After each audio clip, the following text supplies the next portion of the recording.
Bom dia. Hoje o de bom dia foi melhor do que o de ontem, eu acho, hein? Mas eu acho que podia ter um pouquinho mais de força até, né? Bom dia! Bom dia! Todas as palestras eu tenho falado logo no início que em gestão de pessoas, um dos pontos principais é a gente fazer o alinhamento daquilo que se espera. Até mesmo no bom dia, para se ter o resultado de um bom dia coeso, de uma equipe vencedora. E pelo bom dia de vocês, vamos dar uma salva de palmas de bom dia para vocês? Muito bem. Bom, hoje, agora, vamos começar uma palestra que tem o tema Restaurando Relações. Mediação de conflitos na esfera da gestão. O objetivo dessa palestra é apresentar as noções da justiça organizacional e justiça restaurativa. Discutir como estas duas noções podem ser abraçadas pelos gestores públicos para reflexões sobre a convivência no ambiente de trabalho e gestão de suas equipes. Conhecer métodos de mediação de conflitos e da justiça restaurativa para minimizar danos causados pelas divergências no ambiente de trabalho. Conflito quase não existe, né? Imagina! Vocês sabem que existe uma estatística do Instituto Gallup que fala que 84% das pessoas no nosso país pedem demissão da pessoa com que ela trabalha do lado ou do chefe. É por isso que nós precisamos aprender a administrar conflitos, ser mediadores. E tem uma coisa super importante em gestão de pessoas, quando se fala que dessas 84% de pessoas que foram pesquisadas para chegar nesse índice, 100% relataram problemas de comunicação. E tem um estudioso que se chama Albert Mehrabian, que ele fez um estudo, é um comunicólogo, que ele fala que 55% do impacto da nossa comunicação se corresponde por causa da nossa linguagem não verbal. Ou seja, a maneira que você expressa, a nossa carinha que a gente faz ao falar com as pessoas é mais importante que as palavras. 7% é o impacto das palavras. E os 38% que faltam é o que eles chamam de linguagem verbal, paralinguística, que é a maneira que nós utilizamos a voz, o tom e o volume. Querem ver como é verdade? Gente, eu estou tão triste, estou muito triste. Dá para acreditar? Mas eu falei que estou triste. Para vocês verem que o impacto de palavras não é o mais importante. O mais importante é o que você fala, mas também o como você fala. Bom, para abrir então a mesa de trabalho, eu vou chamar o Hamilton Coimbra Carvalho, que será a âncora dessa palestra. É servidor público estadual, mestre em administração da FEA, USP, bacharel em administração de empresas pela FGV, membro da Associação Internacional de Marketing Social, autor de artigos e capítulos de livro sobre gestão e comportamento humano e criador do site Procurando Respostas. Por favor, Hamilton Coimbra Carvalho. Senta isso, no meio, por favor. Para compor também a mesa, vou chamar a Carla Boim, que é doutoranda em Direitos Humanos pela USP, sócia da Boim Advogados Gestão de Conflitos e Mediação, idealizadora do portal Mediação, autora do livro Mediação e Justiça Restaurativa, a humanização do sistema processual como forma de realização dos princípios constitucionais. Coautora dos livros Mediação Empresarial e da Mediação no Judiciário. Participante da implantação do setor de mediação nas varas de família e sucessões no Fórum de Santo Amaro, São Paulo. Por favor, Carla Boim.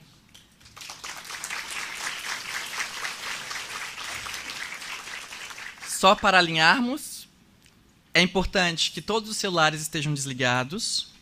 Também peço e lembro que a avaliação do evento deve ser preenchida hoje no final da última palestra, ok? Uma boa palestra para vocês.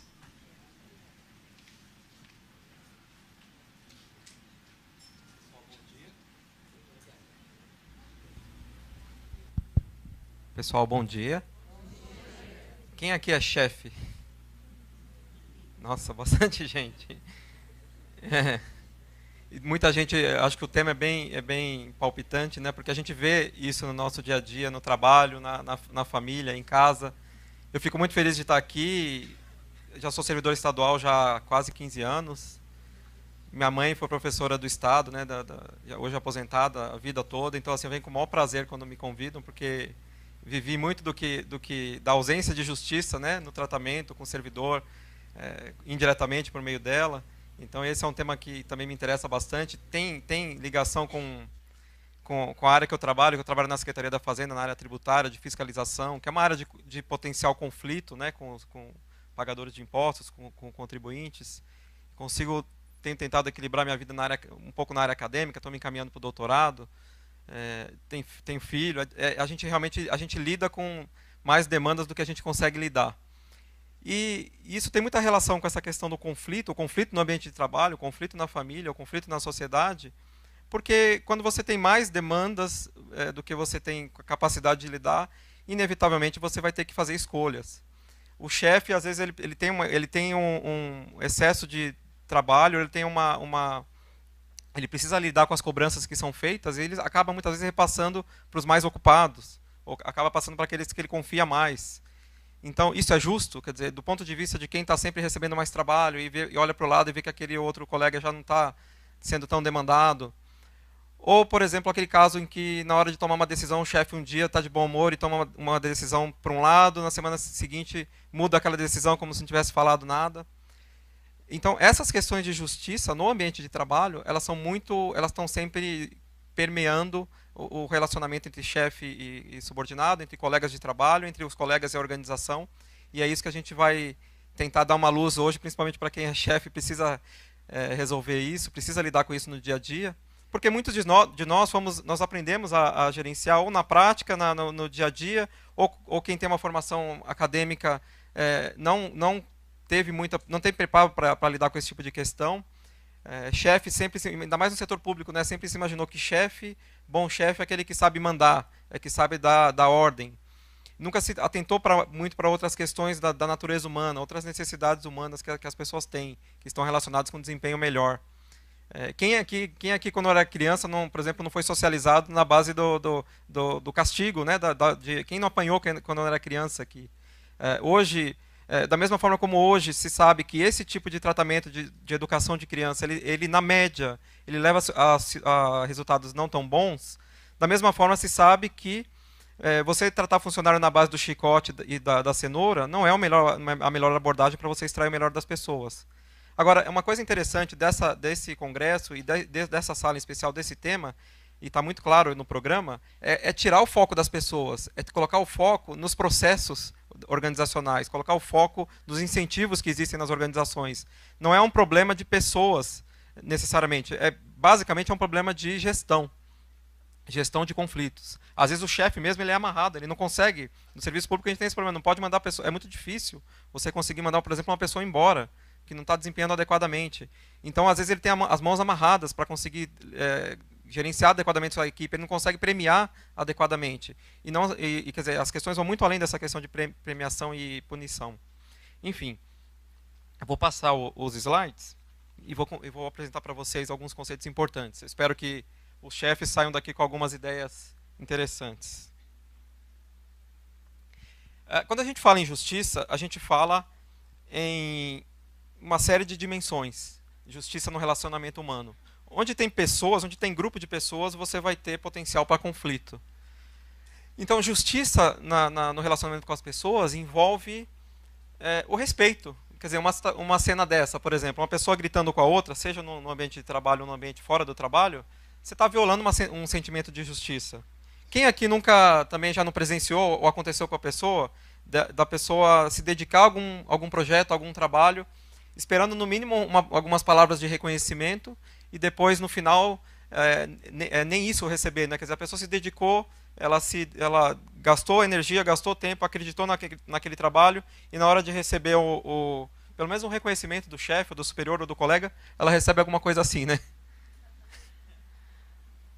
Ainda com a risada ainda, né? Então, Quem nunca presenciou uma situação dessa, ou quem nunca esteve envolvido numa situação dessa? Da mesma forma, é um outro aspecto de justiça, aquele aspecto que você espera uma recompensa pelo esforço, pela dedicação que você teve em algum trabalho.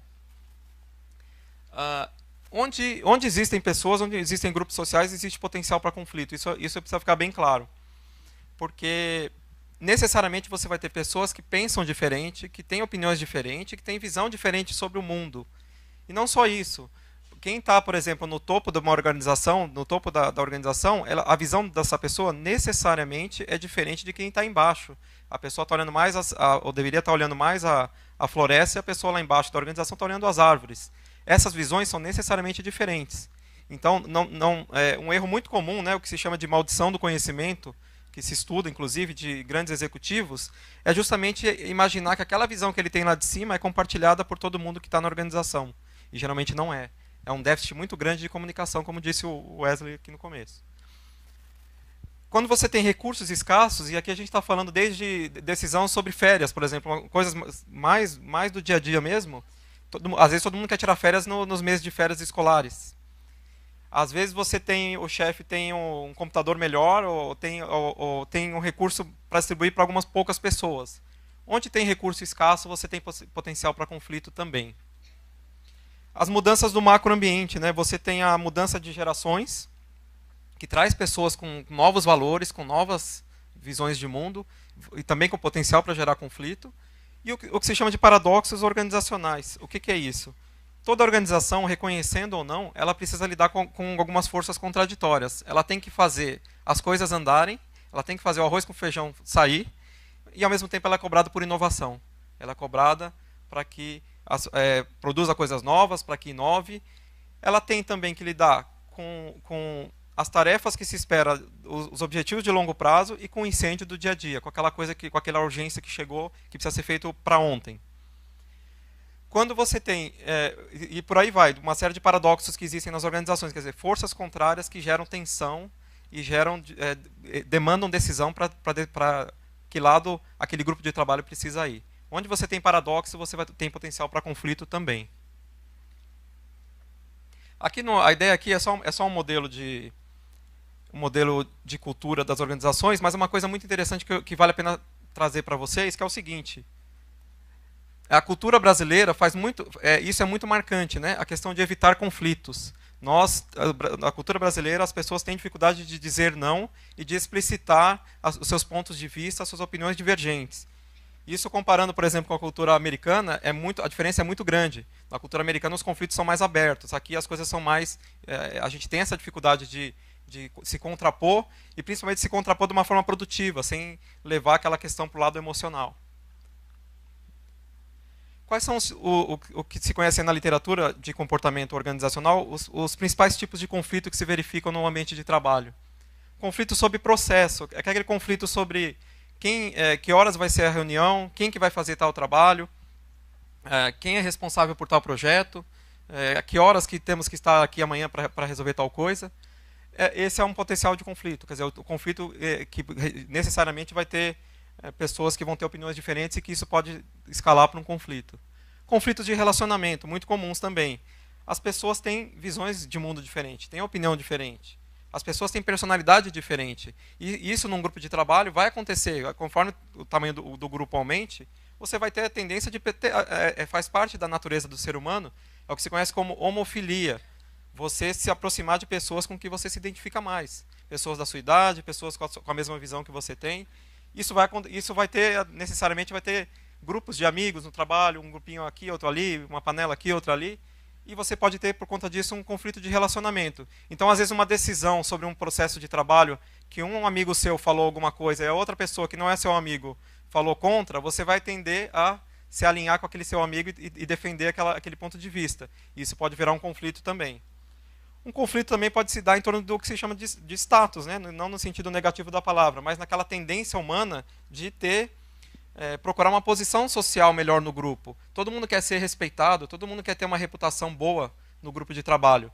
E isso faz com que... E tem também um outro aspecto, que tem aquelas pessoas que têm aquela necessidade que é humana de poder. É uma necessidade que se conhece como necessidade secundária. As pessoas buscando uma posição de poder na organização. Isso vai gerar também potencial para conflito.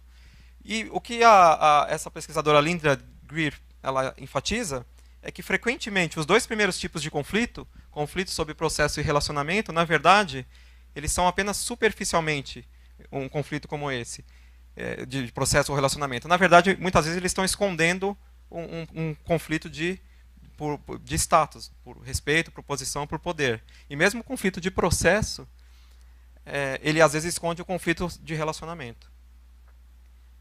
O que ela recomenda, né, para o gestor, né, vocês têm um número bem grande de gestores aqui, de pessoas, é que você preste atenção no conflito quando ele comece a surgir, identifique sobre o que ele se trata, identifique qual é o tipo de conflito real que está existindo, identifique qual é o tipo de emoção que está surgindo naquele conflito, porque uma vez que você tenha raiva, que você tenha ressentimento, é melhor você parar aquela reunião, parar aquela conversa, parar aquela discussão, até que as pessoas estejam num estado emocional mais neutro, para você poder depois conversar individualmente com as pessoas e retomar essa discussão. Então, o mais importante do que fingir que não existe o conflito, como é comum na cultura brasileira, é você reconhecer que ele é inevitável. Onde tem pessoas, num casamento, você tem duas pessoas, tem conflito. Onde tem pessoas, tem potencial para conflito.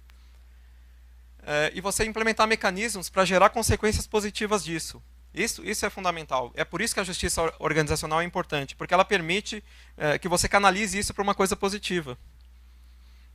Engraçado isso, né? Porque em casa eu já evito bastante conflito. Eu falo, quem decide, meu filho vem pedir alguma coisa, pede para sua mãe. O que ela decidir, eu assino embaixo. Não tem conflito. É a coisa mais fácil de resolver.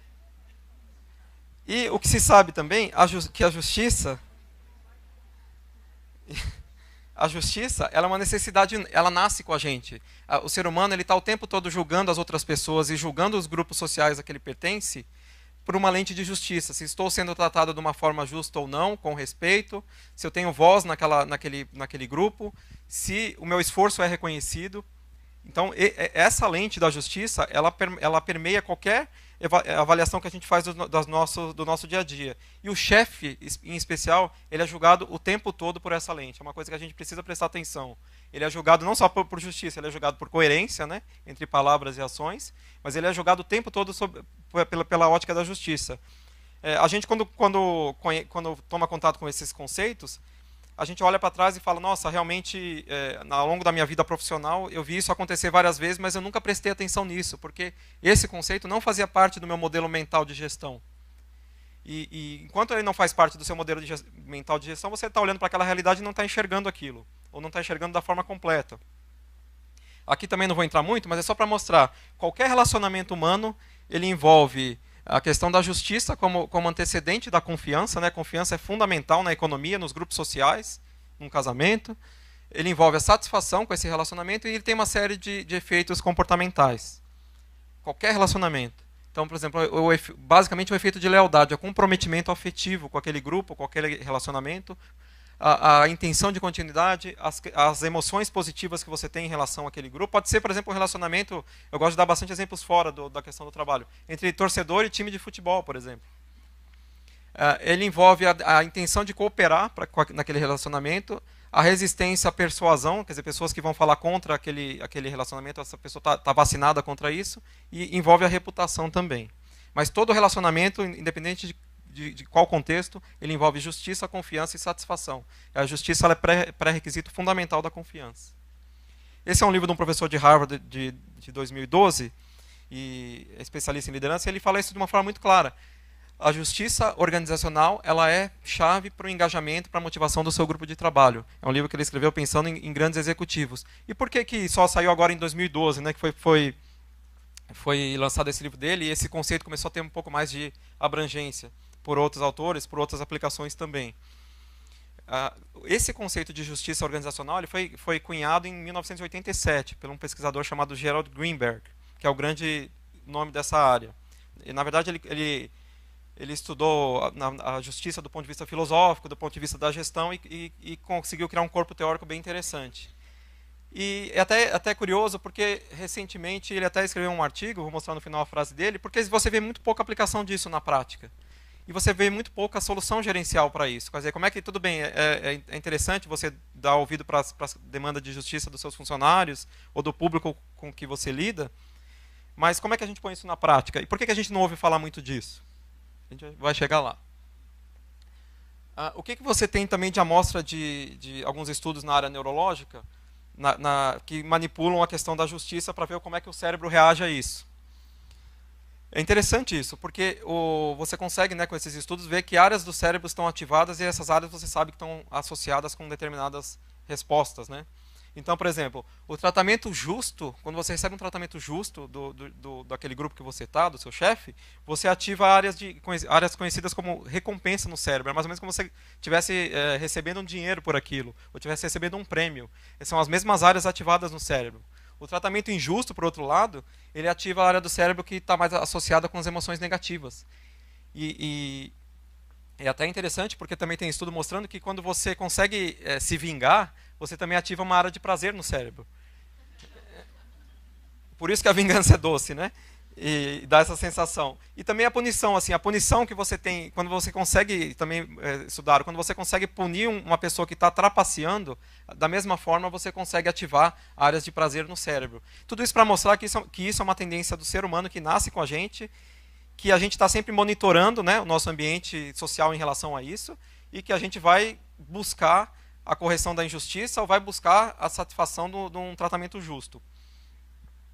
Sabe-se também, com pesquisa muito recente, mas muito convincente, porque é um corpo de pesquisa muito grande, que quando as pessoas não tenham a necessidade de satisfação, de justiça satisfeita, no ambiente de trabalho, principalmente, que é o foco desses estudos, as pessoas têm efeito na saúde, principalmente em estresse, insônia, doença cardiovascular, e assim por diante. O sistema imunológico é prejudicado, isso de uma forma muito clara, quer dizer, controlando o estudo controla se a pessoa tem problema de saúde prévio, controla por hábitos de saúde, o efeito é muito claro, é muito claro. Toda vez que você tem uma necessidade que nasce com o ser humano e que não é atendida, você pode esperar uma situação dessa, uma situação de efeitos na saúde.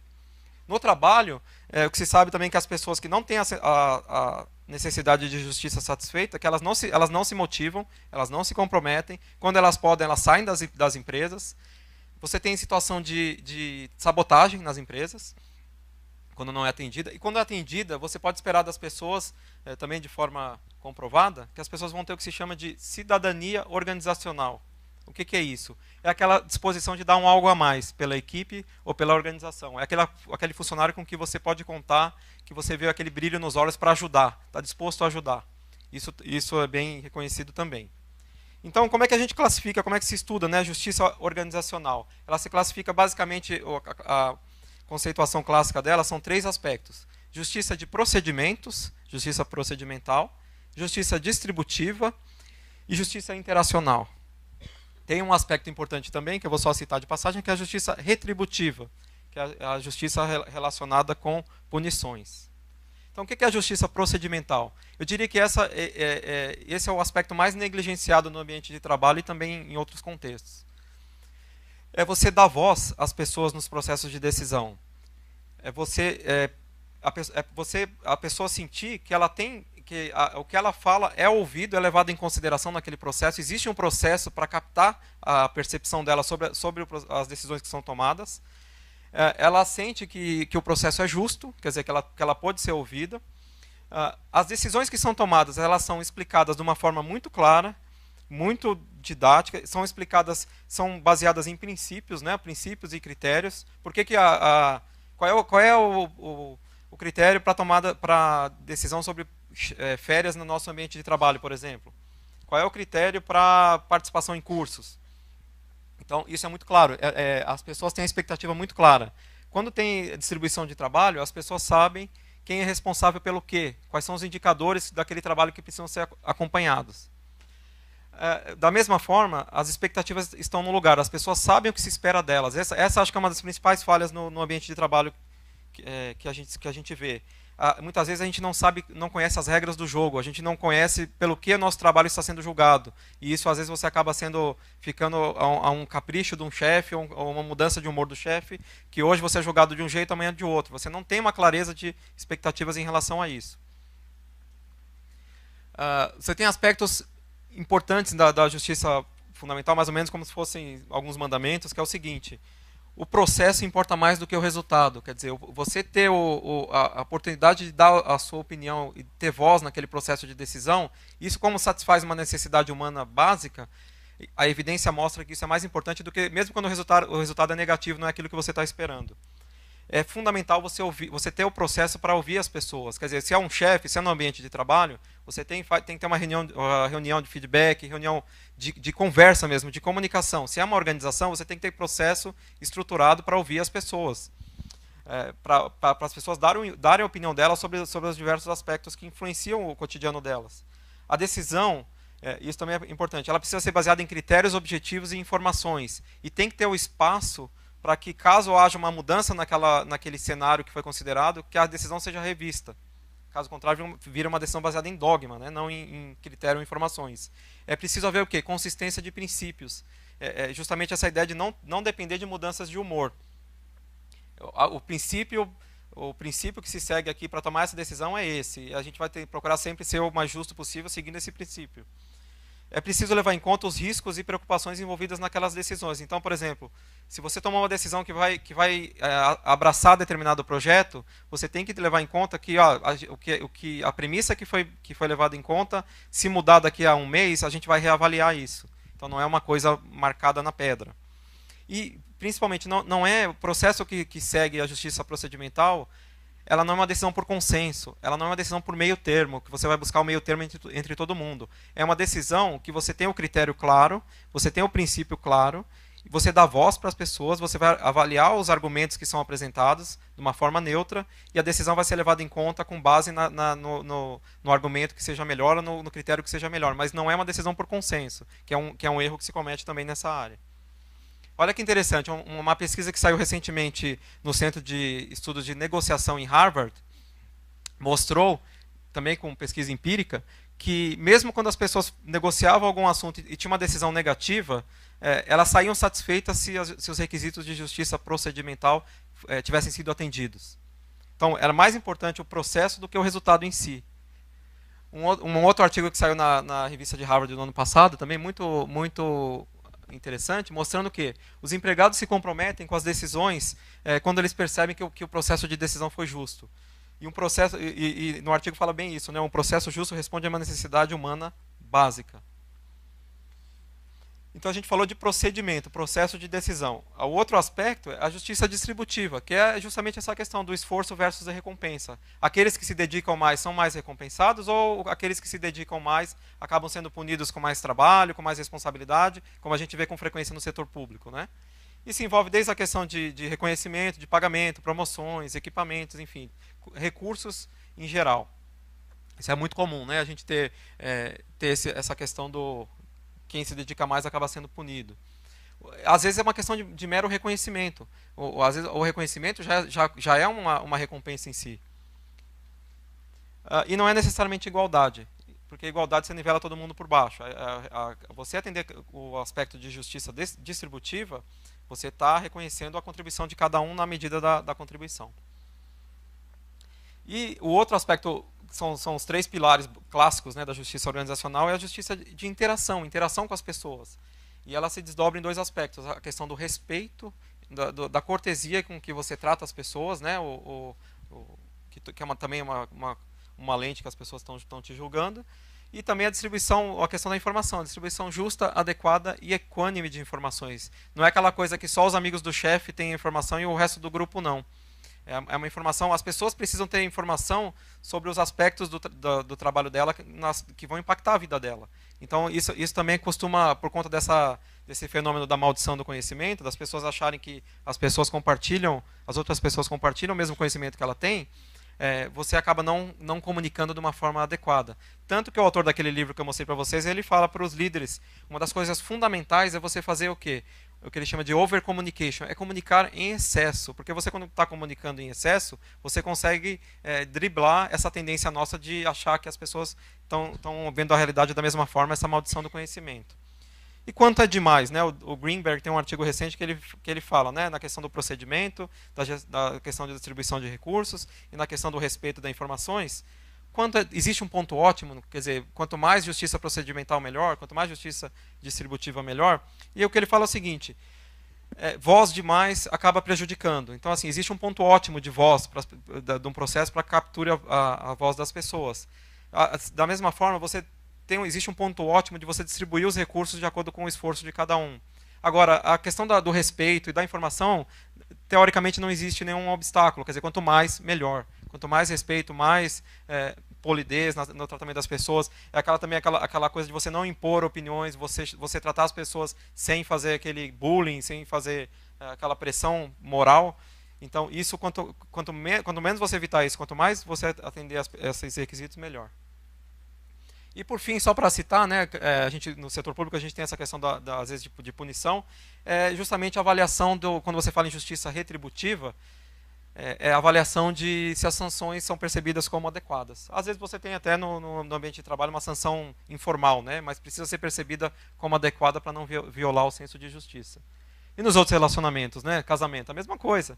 Casamento você tem que ter um processo de decisão claro, com as expectativas claras, tem que ter voz, né? As pessoas têm que ter voz. E um dos principais fatores que explicam os divórcios no Brasil, Estados Unidos, Europa, é justamente a questão da falta de comunicação. As pessoas acabam se afastando, não comunicando adequadamente e acabam encerrando esse relacionamento. Mas são os mesmos princípios, percebam. Quer dizer, aquela coisa também do esforço em casa, né? O marido faz uma parte do trabalho, às vezes não é suficiente porque a mulher está sobrecarregada, é justiça distributiva. A questão do respeito, a justiça interativa, a mesma coisa.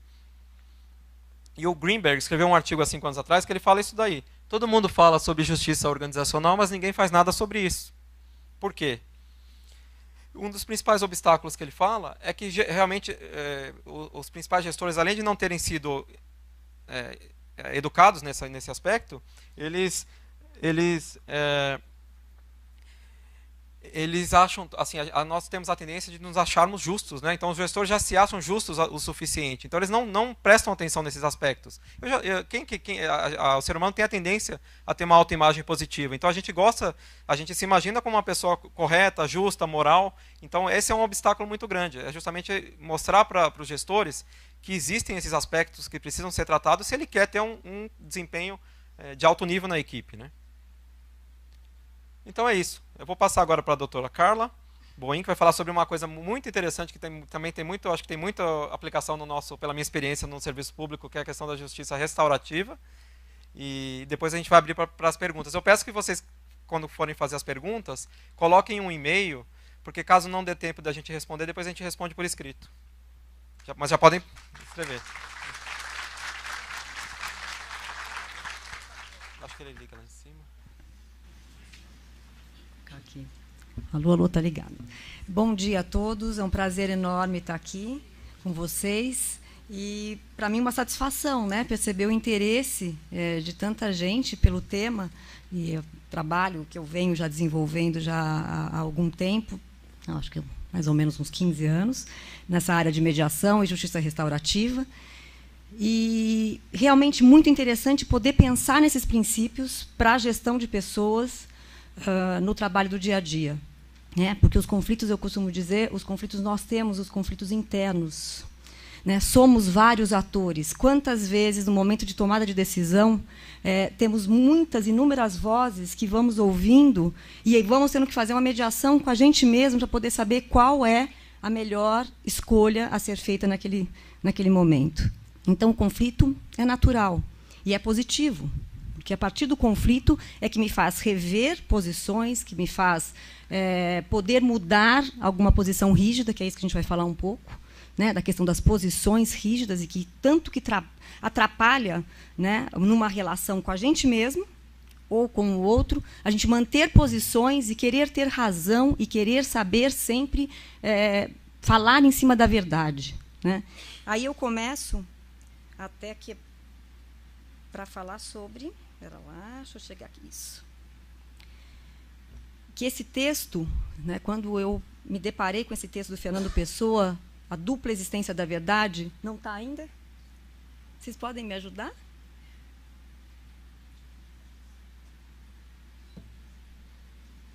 Será que aconteceu?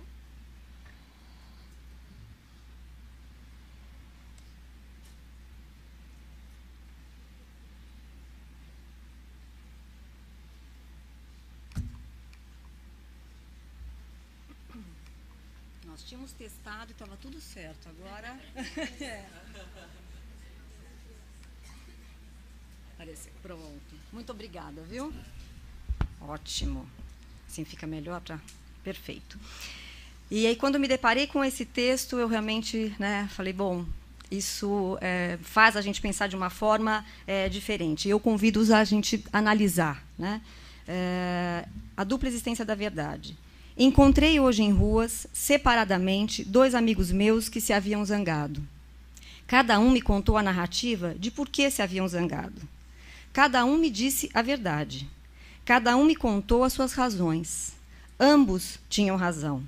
Ambos tinham toda a razão. Não era que um via uma coisa e outro outra. Ou um via um lado das coisas e outro um lado diferente. Não. Cada um via as coisas exatamente como se haviam passado. Cada um as via com um critério idêntico ao do outro. Mas cada um via uma coisa diferente. E cada um, portanto, tinha razão. Fiquei confuso desta dupla existência da verdade.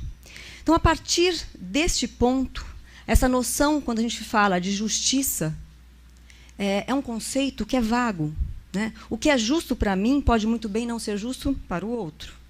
E aí começam os conflitos.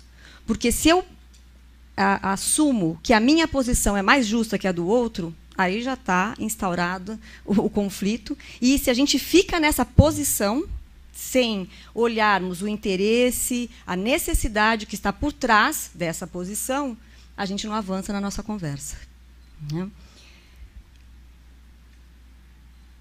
A lógica, né, cartesiana, da qual nós somos herdeiros, nos ensinou uma divisão. Né? A divisão das matérias, a divisão entre ou isto ou aquilo, né? Ou verdade ou mentira. Estou com a razão ou não estou com a razão, está certo ou errado, são as dualidades excludentes. E nós somos contaminados por essa cultura, somos herdeiros dessa cultura. E isso nos dificulta ter uma abertura para entender que não existem só extremos. Né? Eu costumo dizer, entre o isto ou aquilo, existem inúmeras outras possibilidades que podem ser percorridas e né, conversadas, e é isso que a gente faz num processo de mediação, seja entre 2 pessoas, quando né, tem a mediação de conflitos entre 2 partes envolvidas, ou mesmo num grupo de pessoas. É numa mesa de conversa, num círculo de conversa, poder explorar essas inúmeras possibilidades. E isso é de uma riqueza, porque são visões que se complementam, é a criatividade podendo surgir e nascer diante de uma série de pessoas e de visões que vão ser trazidas. Né? A mediação e a justiça restaurativa, então, primeiro eu vou falar sobre mediação e depois eu trago a justiça restaurativa, mas se assemelha em muitos pontos, que a justiça restaurativa, vamos dizer, que é um trabalho com pessoas capacitadas pelos princípios da mediação, mas que desenvolvem um trabalho mais em rede, em teia. Né? Mas tanto a ideia da mediação quanto da justiça restaurativa, elas se pautam em princípios, vamos dizer, do paradigma da pós-modernidade. Né? A mediação, ela trabalha, o mediador, ele é um facilitador de conversas. Ele é uma pessoa completamente despida de qualquer pretensão de saber quem está com a razão ou não. Então, é um trabalho que é maravilhoso. Né? Eu falo assim, enquanto pessoa que pude, durante todo esse tempo, desenvolver esse trabalho, é de uma riqueza, porque eu parto do pressuposto de que não existe, eu não julgo. Né? Eu não estou ali para dizer quem está certo e quem está errado. E é muito interessante, porque em várias situações que eu tive como mediadora, as pessoas querem te seduzir que elas estão com a razão. Né? Olha, eu estou aqui, olha só o que aconteceu, então, em situações de mediação de casal, olha o que aconteceu, eu fui injustiçada, não me ouviu, e trazem provas. Eu falo, não me interessam essas provas. Porque eu não estou aqui para dizer quem está certo e quem está errado. Eu estou aqui para poder auxiliar a que vocês conversem, para que juntos estabeleçam uma verdade que faça sentido para os dois.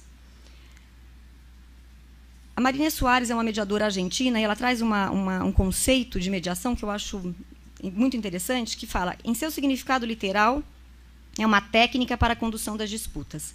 Alegoricamente, convida-nos a acreditar no protagonismo, no respeito, na confiança e na solidariedade. E aí vem o que eu estava dizendo sobre o novo paradigma, que se baseia no pensamento sistêmico ou complexo. Não é a causa linear, né? O conflito aconteceu por uma única situação ou causa que gerou. Não. Existem várias situações nós sabemos, as relações humanas, e nós mesmos somos seres complexos. Quantas emoções, quantos sentimentos que são mexidos no momento em que a gente está com o outro, nas nossas relações. Quando a gente está na relação, a gente se conhece muito. Né? Através dos olhos do outro é que eu existo e que eu estou nessa vida. Né? Então, ter esta noção dessa complexidade e partir de uma nova forma de olhar para eu não preciso escolher e sempre estar com a razão, eu mudo toda uma dinâmica. E, nesse sentido, tanto a mediação quanto a justiça restaurativa, ela nos convida a um mundo dialógico, né? A um mundo onde a gente valoriza a opinião do maior número de pessoas envolvidas. Trago os modelos de mediação clássicos que, né, mais comumente a gente ouve falar, que é o de Harvard, até falado pelo Hamilton aqui anteriormente, que é uma escola de negociação que é focada no acordo. Então, tem realmente um propósito de se ter um acordo no final.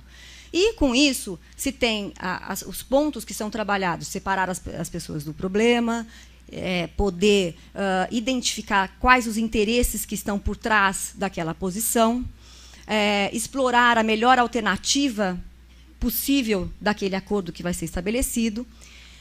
Então, tem aí um foco realmente no acordo, que é interessante para quando a gente vai trabalhar situações de conflitos onde não vão ter relações continuadas no tempo, porque são questões pontuais. A gente está interessado na negociação daquela questão em si, mas não temos uma preocupação maior com a relação dessas pessoas. Né? Num ambiente de trabalho, claro que eu acredito que quanto mais a gente conheça sobre mediação e ferramentas da mediação, que eu vou colocar 7 aí, depois que eu acabo escolhendo para falar, é importante a gente ir tirando, né, eu falo a caixa de ferramentas, a ferramenta que melhor se aplique naquele caso. Mas a atenção de que ter somente um foco no acordo não é um trabalho que a gente tem a consideração como processo. Né? O processo na questão das relações é importantíssimo. E, nesse sentido, surge, né, depois impróprio, dentro de Harvard mesmo, né, que primeiro, em 75, era só essa proposta de acordo. Depois começam a perceber, a analisar, que em muitas situações de mediação que aconteceram, houve a transformação pessoal ou da relação das pessoas. E aí começam a pesquisar por que naquela situação aconteceu aquela transformação. E começam a perceber que tiveram trabalho com as relações. Né? A gente fala que o conflito é como se fosse um iceberg, a gente só vê a ponta dele para fora.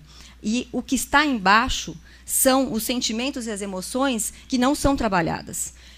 Que quando a gente quer resolver uma briga de trânsito ou uma compra de algum eletrodoméstico e ponto, apesar que atualmente as empresas estão preocupadas aí, né, com a eficiência e querendo se manter, então tem que também olhar um pouco mais a fundo, né? Mas nesse sentido perceber a importância dos aportes do conhecimento de outras matérias, de outras disciplinas, que também vêm nesse paradigma da pós-modernidade. Não adianta eu ter um conhecimento único e exclusivo sobre determinada matéria sem considerar todas as outras para poder trabalhar o conflito. E o modelo circular narrativo da Sarah Cobb, que também é uma argentina, que na Argentina é muito avançado, evoluído o trabalho de mediação, que trabalha com narrativas. Né? As narrativas das pessoas que representam a forma como coordenamos nossa visão de mundo, e que vem do construcionismo social. nós vamos trabalhar isso nas ferramentas que eu vou tratar agora em seguida, e chego nessa questão da narrativa, que só para a gente colocar o seguinte: a forma que a gente narra uma situação gera o sentimento em nós mesmos naquele momento. Se eu mudo algum ponto dessa narrativa, eu gero um outro sentimento em mim. Então, é de um poder imenso, né, a minha potência de mudança de visão sobre determinada situação, se eu narro ela de uma maneira diferente. Né? Isso a gente tem no dia a dia, na nossa vida. Né? Um atraso que aconteceu, ou uma situação de desafio que a gente teve na vida, se a gente narra de uma forma como vítima, eu tenho um sentimento. Se eu narro como uma forma, não, naquele momento foi o meu possível, não consegui fazer de uma forma diferente, eu tenho um outro sentimento. E aí as 7 ferramentas que eu trago para vocês, começo com a escuta ativa. A escuta ativa é a escuta sem preconceitos. É onde eu posso estar presente, aberta para ouvir, sem já ficar trabalhando internamente, porque quantas vezes a gente está ouvindo o outro e já, eu concordo, não, isso aí eu não concordo, não adianta, já sei onde vai chegar. Pronto, acabou, você já não escutou mais nada. Não escutou mais nada do que foi falado. Né? E aí vem o grande problema nosso do julgamento. Quando a gente julga o outro, a gente rompe a comunicação com o outro. Então, é um exercício diário, eu imagino, até de julgamento conosco mesmos, né? Quando a gente é muito rigoroso e rígido com a gente mesmo, a gente se atrapalha, e da mesma forma com o outro. Então, essa escuta sem julgamento. E nesse momento em que eu escuto o outro sem julgamento, eu promovo o acolhimento. Eu estou presente, legitimo o outro como um outro capaz, como um outro digno, como um outro que pode ter uma opinião diferente da minha, mas que merece todo o meu respeito, o meu olhar. Quantas vezes a gente está numa situação e a gente não consegue realmente ouvir o outro, estar na presença com o outro? A pessoa não é acolhida. Se ela não se sente acolhida, ela não relaxa e a gente não consegue fazer essa comunicação.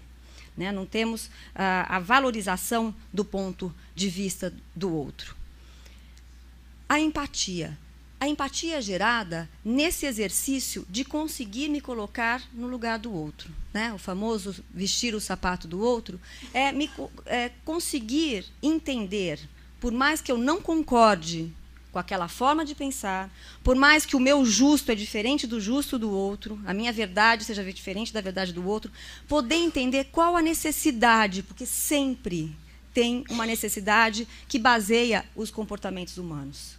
Nós agimos de acordo com as nossas necessidades e, muitas vezes, de forma muito atrapalhada. Né? São formas que não são adequadas, mas é com base em alguma necessidade. E poder compreender e empatizar com o outro, eu promovo essa comunicação com o outro. Reenquadre das narrativas, que foi o que eu comentei anteriormente da Sarah Cobb.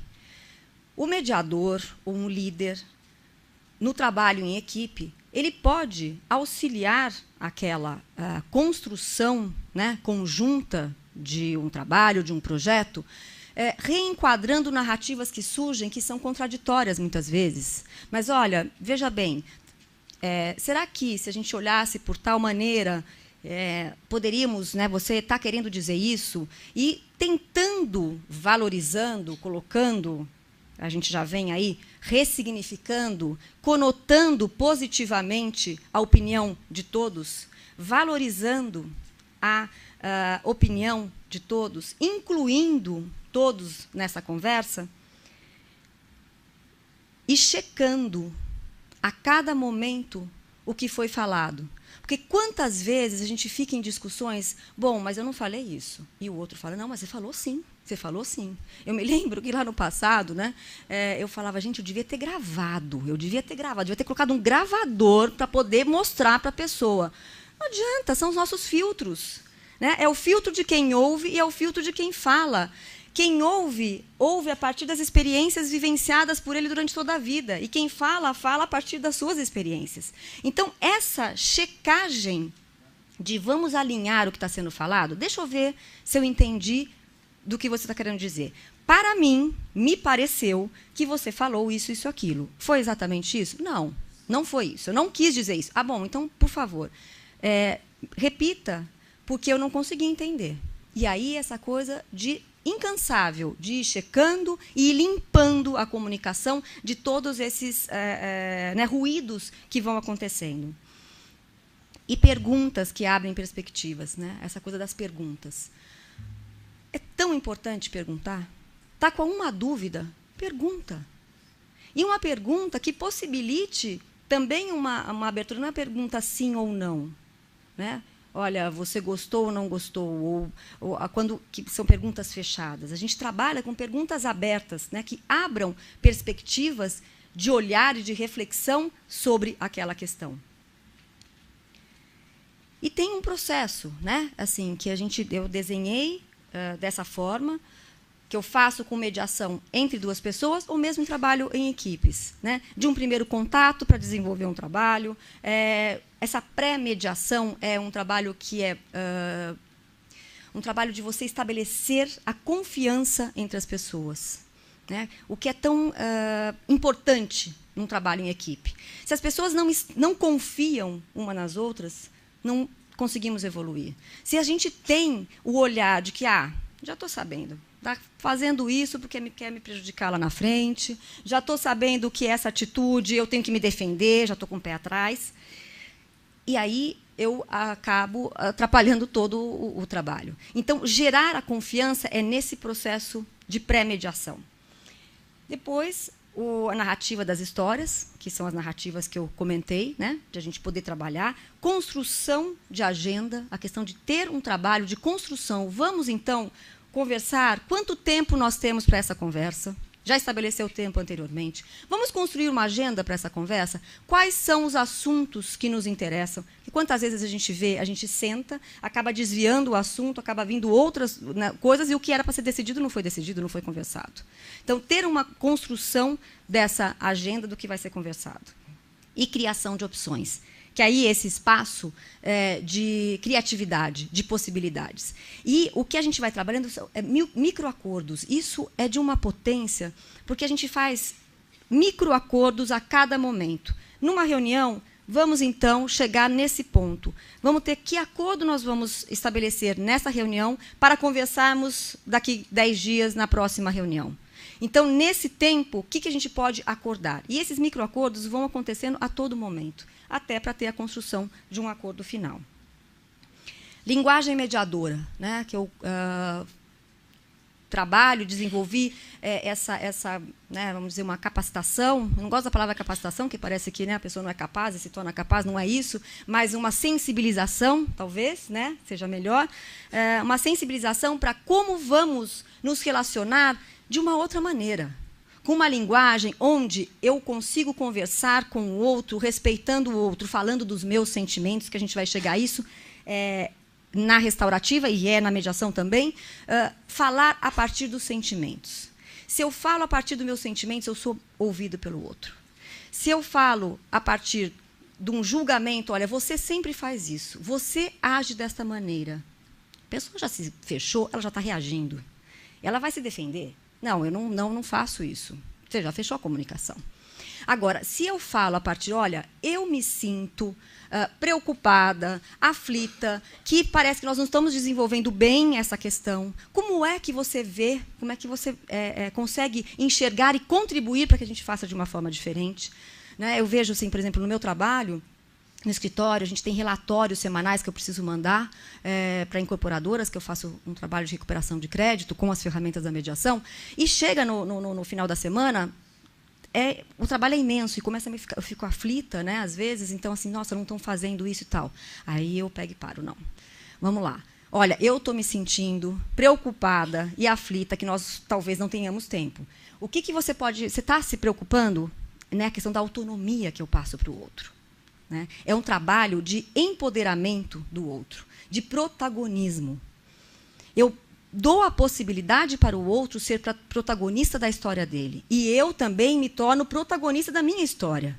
Eu saio da posição de vítima. Mas todos sempre fazem isso, eu não tenho o que fazer. Bom, que potência eu tenho se eu me coloco numa posição de vítima? no momento de todo o desenvolvimento dessa linguagem mediadora e das ferramentas da mediação, é essa potência que eu sinto de que eu sou responsável pela forma que eu conduzo essa questão. Se eu estou numa situação de conflito, eu sou tão responsável quanto os outros que estão. E isso é determinante, né? A questão do pedido ou exigência, que foi o que eu comentei, né? Se você faz um pedido, né, num sentido de conversa, olha, a partir dos meus sentimentos eu te peço isso, ou não, faça isso, é completamente diferente, a gente sabe, né? Reconhecimento dos sentimentos, tão importante numa comunicação, num trabalho de comunicação, reconhecer primeiro o meu e procurar reconhecer o do outro, para ter essa conexão. Múltiplas escolhas que surgem a partir dessa posição, dessa situação. A justiça restaurativa, ela traz, né, ela parte do pressuposto de que o crime ou o ato infracional causa dano às pessoas e aos relacionamentos. Então, tem as tradições que vieram aí, né, os conhecimentos, maori, navarros, africanos e indianos. A noção da comunidade, de que todos numa comunidade são corresponsáveis pelo que está acontecendo naquela comunidade. Se temos uma situação de crime acontecendo, qual é a minha responsabilidade nessa situação? Né? O que eu posso, e aí é que chama nessa teia, né, de recuperação, de chamar as pessoas afetadas, direta ou indiretamente por aquela situação, a pensarem como é que eu posso contribuir para que essa situação mude. Então, eu vou ter que falar um pouquinho rapidinho agora, que eu estou com pouco tempo, porque o Wesley já me avisou. Então, a justiça restaurativa propõe essa concepção ampliada de justiça. É o encontro entre pessoas. Muitas vezes, as posições assumidas e... acho que vocês já devem ter vivenciado isso. Às vezes, a gente está com raiva de alguém. A gente está criando daquela pessoa um monstro. Nossa, porque fez isso, fez aquilo outro. Quando a gente chega perto dessa pessoa para conversar com essa pessoa, desconstrói, muitas vezes, porque é um humano que está ali. Um humano, imagem e semelhança de mim.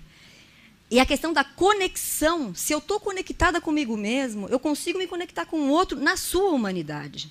Às vezes, a humanidade dessa pessoa, a gente percebe, né, vivemos num mundo automático, vivemos num mundo de correria, num mundo de superficialidade, e isso, às vezes, dificulta as pessoas terem acesso ao humano, né, a ter a nossa conexão com a gente mesmo.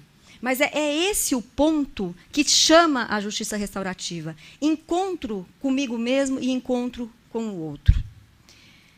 Formação da teia relacional, diálogo, conexão consigo mesmo e com o outro, né? A reconstrução de ambientes institucionais e de contextos sociais que afetam e muitas vezes determinam o surgimento de conflitos. Então, essa noção de percepção, mesmo num ambiente, seja a questão que eu trago, né, que veio isso no mundo da justiça criminal, da justiça restaurativa, mas para trazer dentro, né, de organizações, a gente perceber o porquê que está acontecendo essa situação. Será que o lugar que a pessoa está sentada? Será que o ar-condicionado que está em cima está saindo muito forte, é frio, e o outro... né? A gente vê conflito até surgindo a partir disso. Né? Então, essa também noção de comprometimento e de engajamento das pessoas em construir um contexto onde não possa né, ter cada vez um aumento de conflito, também é um trabalho que a gente olha dessa questão da justiça restaurativa. E um ponto básico da restaurativa é que ela não se preocupa, né, ela não se preocupa com qual a lei que foi infringida. Né, que a gente pega e já fala a tipificação penal, que diz, aconteceu tal crime, foi essa a lei. Não, ela se preocupa. Qual a necessidade que surgiu, qual o dano que surgiu a partir dessa situação. Então, quem está envolvida no processo restaurativo e como estão envolvidos? Estão envolvidos, essa possibilidade de reparação maior do dano. O processo restaurativo atravessa a superficialidade do conflito, promove a reflexão. Sai, né, do retributivo adversarial. Aí vem, quem é o culpado? Quantas vezes, né, a gente quer saber quem é o culpado? Não, a noção de não existem culpados. Existem situações e existem responsáveis, corresponsáveis por aquela situação. Então, qual foi o dano causado? Quais as necessidades não atendidas para que acontecesse aquele dano? Olha, está repetindo aqui. Então, vamos lá. Pilares da justiça restaurativa. Então, esses danos, né? O entendimento do crime a partir dos danos causados, as obrigações, as responsabilidades que surgem e o engajamento. Temos uma variedade de modelos, círculos restaurativos, aí com base na comunicação não violenta, né, de Marshall Rosenberg, que desenvolve muito esse trabalho da comunicação a partir dos sentimentos. Modelo de mediação, também essa coisa da vítima e do ofensor de trabalhar entre duas partes, também num sistema restaurativo, chamando outros atores afetados direto ou indiretamente. A metodologia Sveletemba, que é comitês de paz, que aconteceu na África do Sul, né, que foi um trabalho belíssimo que aconteceu na comunidade. E também a gente sabe de toda também a transição do apartheid, que também foi feito com base na justiça restaurativa, que é poder, quem passou pela situação, a vítima, poder se tornar protagonista no momento em que ela pode falar sobre o que ela sofreu, o que ela sentiu. E isso é maravilhoso. É de um potencial restaurador, né, eu poder falar sobre o que eu senti e não ser número de um processo, né, porque o que acontece na justiça é um número e não se considera as pessoas que estão ali envolvidas. E a transformação vai acontecer, a cura vai acontecer, porque a gente já está falando de cura, vai acontecer quando eu legitimo e dou voz para quem sofreu a situação né, de ofensa. E aí eu termino com esse slide que eu, desde que eu conheci, que eu me dei conta, que eu conheci, eu fiquei encantada, né, que fala, né, if you want to go fast, go alone. Né? Se você quer ir rápido, vá sozinho. If you want to go far, go together. Se você quiser ir longe, vá junto com pessoas. Não há forma de imaginarmos uma evolução nossa, individual, como seres humanos, e muito menos da comunidade, porque a gente imagina, não dá para eu me evoluir individualmente sozinha, né? Ter essa noção, né, do individual, sem olhar para o coletivo. Não conseguimos crescer sozinhos. Muito obrigada, estou à disposição para perguntas. Eu tenho o livro que eu escrevi, que é Mediação e Justiça Restaurativa. Infelizmente, não tenho mais para poder... Esse aqui está todo anotado, mas eu tenho no grupo, no portal, no Facebook, eu estou num grupo Portal Mediação, e lá eu também estou construindo um site, que foi digitalizado esse livro. Então, quem tiver depois interesse, talvez demore só um pouquinho para ter o site, mas entrando no grupo Portal Mediação, depois vai ter digitalizado, que eu conto um pouco e falo sobre mediação e justiça restaurativa. Tá bom? Pessoal, excelente apresentação, né? Excelentes dicas práticas para a gente trazer para o nosso dia a dia. Nós temos pessoas que estão recolhendo as perguntas, então nós temos aproximadamente 15 minutos para poder responder. Então, quem tiver, eu peço, por favor, que pegue.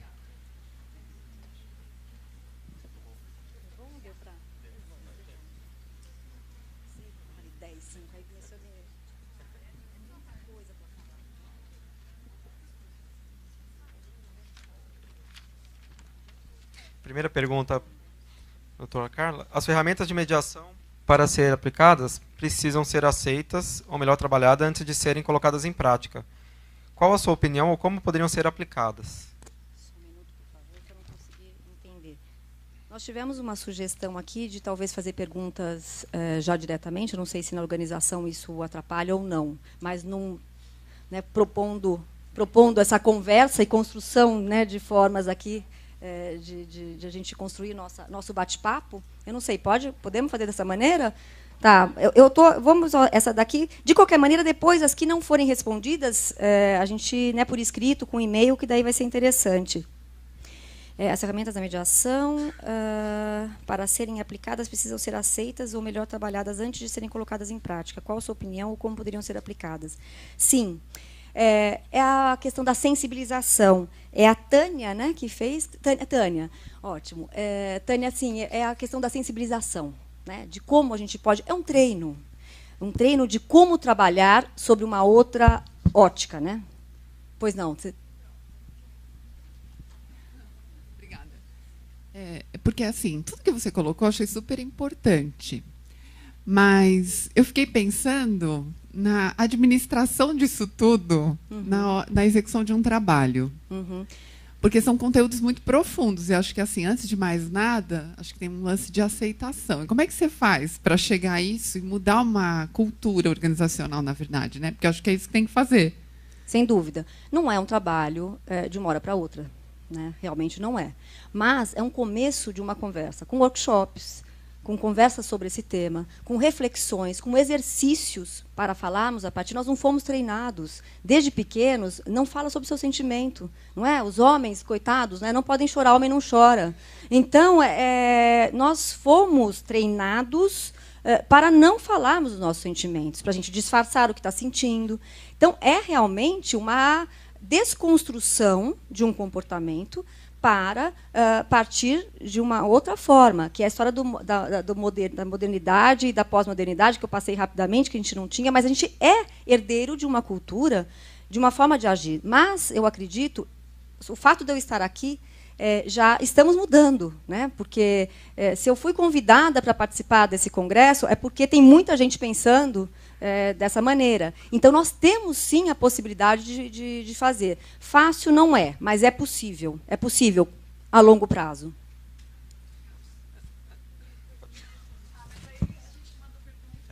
Pois é. Aí a gente então, ótimo, tá vendo? A questão do senso de justiça, né, Hamilton? Então, vamos... Perfeito. O senso de justiça, concordo com você. Foi outra. O combinado foi outro. E eu coloquei a questão. Hamilton, deixa desculpa. A doutora Carla mediar o conflito aí. Que ela é especialista. Mas, assim, eu tenho aqui 3 perguntas que são muito nessa linha de como colocar isso em prática, né? Perfeito. Perfeito. Porque, assim, as perguntas são muito boas, viu? Quem esqueceu de colocar o e-mail, depois pode colocar, que não vai dar tempo, mas depois a gente responde com prazer. Mas, por exemplo, uma pergunta aqui, né?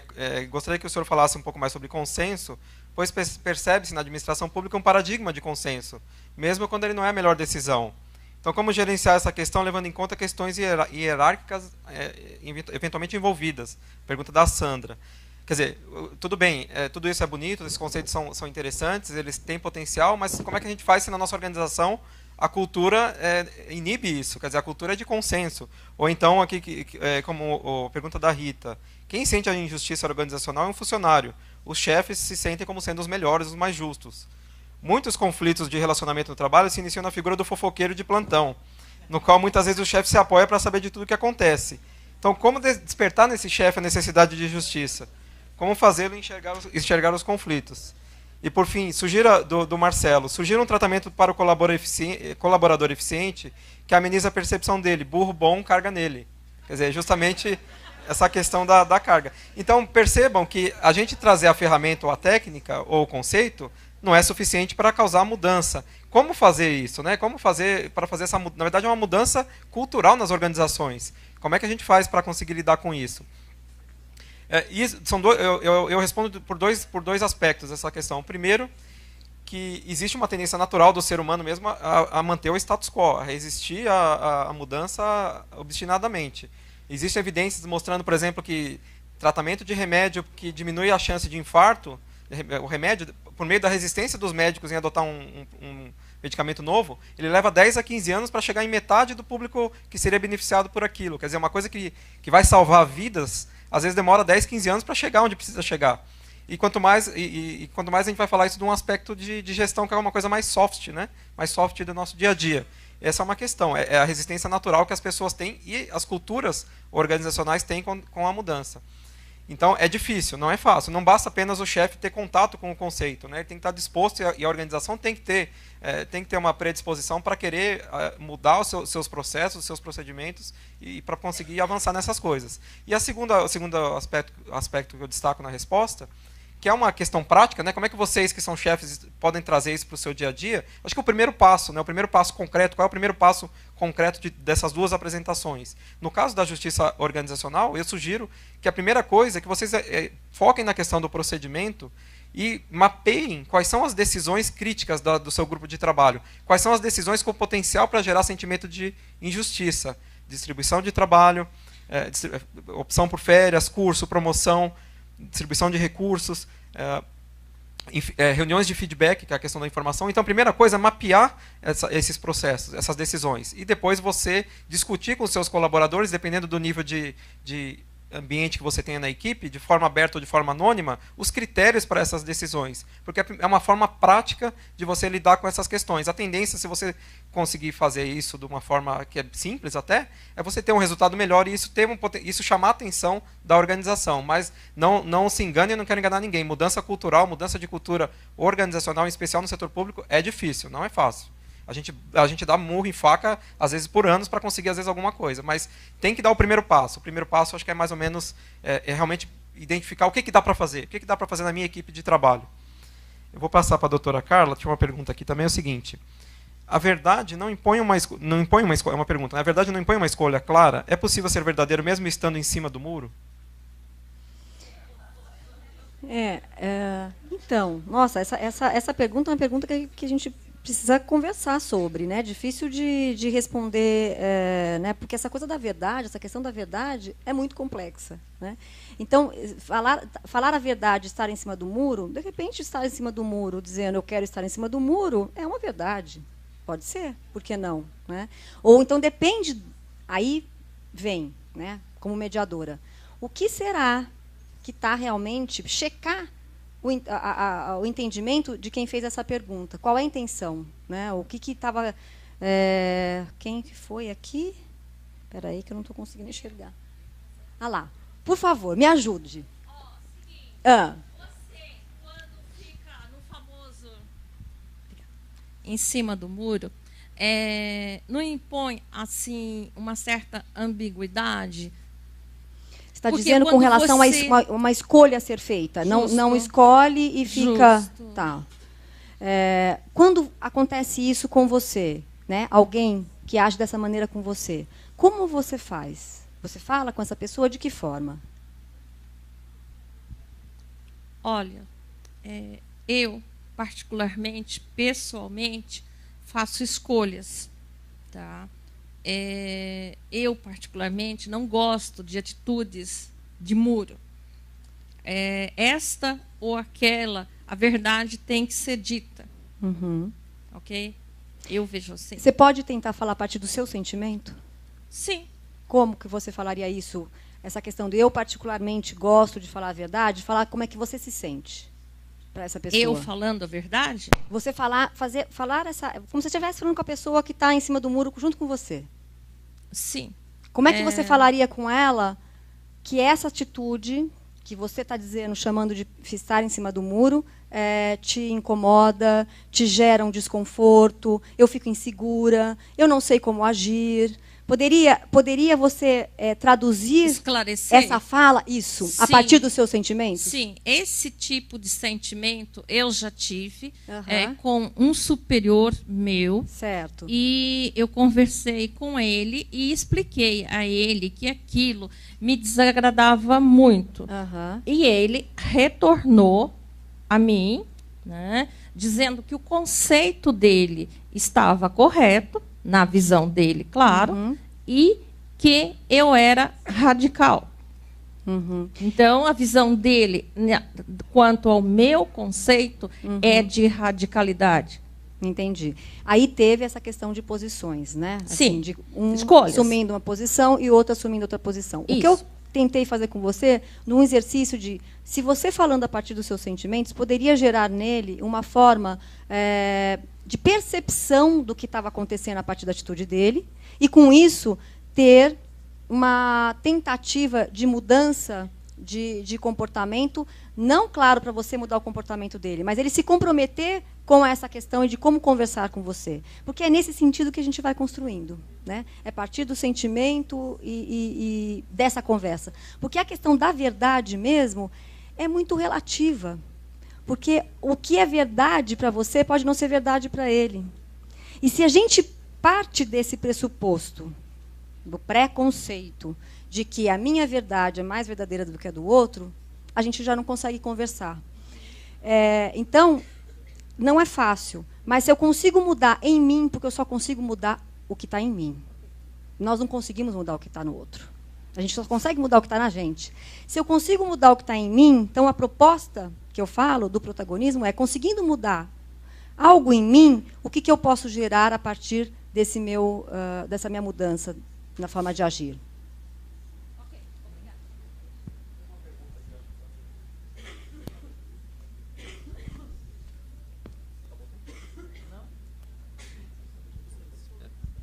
Tem uma pergunta que eu acho que também se encaixa bem nessa resposta, que é da Cláudia. Ela pergunta o seguinte, né, quer dizer, num ambiente que cada um, e a gente ouve muito essa reclamação em relação à geração mais nova, né, de cada um está preocupado, ter menos empatia pelo outro, né, nesse contexto cultural atual em que as pessoas parecem ter menos empatia pelo outro. Como desenvolver essa empatia? Quer dizer, como fazer com que as pessoas levem em conta essas diversas verdades e esses diversos pontos de vista? Acho que é uma questão, né, da empatia, é a noção de como a gente olha para o outro mesmo. E isso também vem como um exercício. Sempre eu. Quem que perguntou? Quem fez essa pergunta? Então, eu acho que é a forma humanizada, né? O se empatizar com o outro é eu conseguir me humanizar e conseguir humanizar o outro. Né? A tradição navarro, eles partem do entendimento de que todos nós, numa comunidade, somos parentes. Então, se o outro, se a gente conseguir ter esse olhar, né, um outro é sangue do meu sangue. A questão da interligação e interdependência de tudo, que é a noção da justiça restaurativa, né, todos somos interligados e interdependentes. Não conseguimos, o que acontece aqui afeta de alguma maneira o que está acontecendo na Austrália. E o que está acontecendo lá, de alguma maneira, vai afetar aqui. Seja a questão climática, que a gente tanto fala de sustentabilidade, e seja relacional, né, quando a gente vai para a física quântica e tudo mais, essa noção dessa família maior. Né? Agora, claro que é um exercício, mas um convite para que o outro se empatize conosco é eu me empatizar com o outro. Então, eu faço convites, eu posso fazer convites. E posso aceitar convites ou não numa comunicação. Eu posso ser provocado e querer reagir a essa provocação, que aí eu perco totalmente a minha potência, porque eu não estou mais fazendo escolhas, eu só estou reagindo. Né? Quantas vezes a gente fala, nossa, não sei por que eu reagi desse jeito. E reagiu mesmo, então a gente perde essa potência, o protagonismo. Né? Então, acho que o primeiro passo é isso, como eu consigo me empatizar com o outro para convidar o outro também a se empatizar comigo. Pessoal, a gente tem tempo para mais uma pergunta apenas. Por um critério de justiça, né, eu vou deixar da Tânia para a doutora Carla responder depois, vou dar prioridade para quem mandou primeiro, que perguntou como trabalhar, tornar mais tranquilas as situações para que não chegue ao confronto. Aí ela fala, né, sentiu efeito na saúde literalmente em 2011, teve um problema de saúde. E o conselho que eu posso dar, que eu vejo que é um problema que eu vejo muito frequentemente no setor público, os chefes eles são promovidos sem ter a formação para ser chefes. Eles não enxergam as dimensões de gestão porque não foram formados para isso. É uma falha que existe. E eles não fazem, pela minha experiência, mas eu conversando com várias pessoas nesses eventos que a gente tem, eles não fazem reuniões com a equipe de feedback e de comunicação. Então, acho que a primeira dica é o chefe tentar se programar para, pelo menos uma vez por mês, conversar com a equipe, identificar onde estão os potenciais conflitos. Lembra da história que os conflitos na cultura brasileira tendem a ficar escondidos? E tentar captar isso e tratar isso no começo, antes que o negócio escale e vira aquela coisa que um funcionário não fala com o outro, mas nem se botar um agarrado na frente do outro. Então, é justamente incrementar essa questão da comunicação que acaba sendo muito falha no setor público. A comunicação com a equipe. Eu acho que é o primeiro passo. A gente vai as que não foram respondidas, vou distribuir aqui, a gente vai responder depois por e-mail, com o maior prazer. Bom, gostaria de agradecer a mesa. Eu acho que eles merecem, pelo calor das discussões, uma salva de palmas, né? Que foi muito rico. Muito bem. Gestão de conflitos realmente é uma área do conhecimento das mais importantes quando se fala em gestão de pessoas. E só para dar uma contribuição rápida também, estudem um pouquinho sobre personalidade.